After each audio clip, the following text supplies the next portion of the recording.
Вефа соода борборунда жана Ошто Ак Буура кафесинде өрт чыкты. 5 жогорку окуу жайына өзгөчө макам берилди. Ошто биринчи турак жай кооперативинин башчысы 1 айга камакка алынды. Саламатсыздарбы, эфирде Айтмакчы программасы.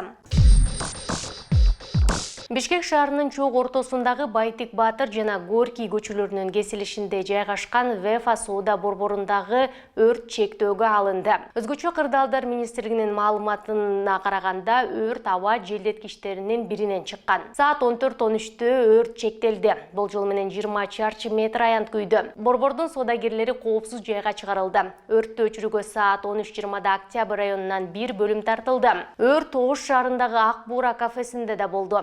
Өзгөчө кырдаалдар министрлигинин маалыматы боюнча, Наваи көчөсүндө жайгашкан коомдук тамактануучу жайдын 700 чарчы метр жерин тилсиз жөө бүлүндүрдү. Өрттү өчүрүүгө 5 бригада жана 1 автошаты колдонулду. Өрт бөлүгү эртең менен чыгып, саат 11:45-те өчүрүлдү. Өзгөчө кырдаалдар министри Бообек Ажикеев 18 июлдагы маалымат жыйынында быйыл 6 ай ичиндеги кырсыктардын эң көбү бул өрт кырсыгы экенин белгилеген.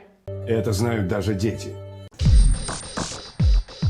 Кыргызстанда 5 жогорку окуу жайына өзгөчө макам берилди. Президент Садыр Жапаров 18 июлда кол койгон жарлыкка ылайык өзгөчө макам Жусуп Баласагын атындагы Кыргыз улуттук университетине, Исхак Разаков атындагы Кыргыз мамлекеттик техникалык университетине, Константин Скрябин атындагы Кыргыз улуттук агрардык университетине, Иса Ахунбаев атындагы Кыргыз мамлекеттик медициналык академиясына жана Ош мамлекеттик университетине берилди. Ну ладно.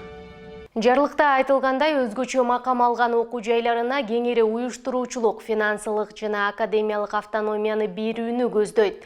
Ошондой эле айрым мамлекеттик жогорку окуу жайларын кайра уюштуруу максатка ылайык деп табылды. Ошто биринчи турак жай кооперативинин башчысы 1 айга камакка алынды. Алдамчылыкка шек саналган жетекчини кармоого аталган кооперативге байланыштуу жазылган арыздар негиз болгонун, алар март айынан тартып, иликтенип, тергелип жатканын шаардык милиция билдирди. Но это не важно, я вас слушаю. Кооперативге алданганын айткандардын материалдык чыгымы болжол менен 18 миллион сомдон ашык деп эсептелип жатат. Сколько? Ошто аталган турак жай кооперативине байланыштуу нааразылык акциялары өткөн. Өткөн аптада Бишкекте Ихсан турак жай кооперативинин жетекчиси кармалган. Баштапкы эсеп боюнча зыяндын өлчөмү 121 миллион сомдон ашык деп көрсөтүлдү.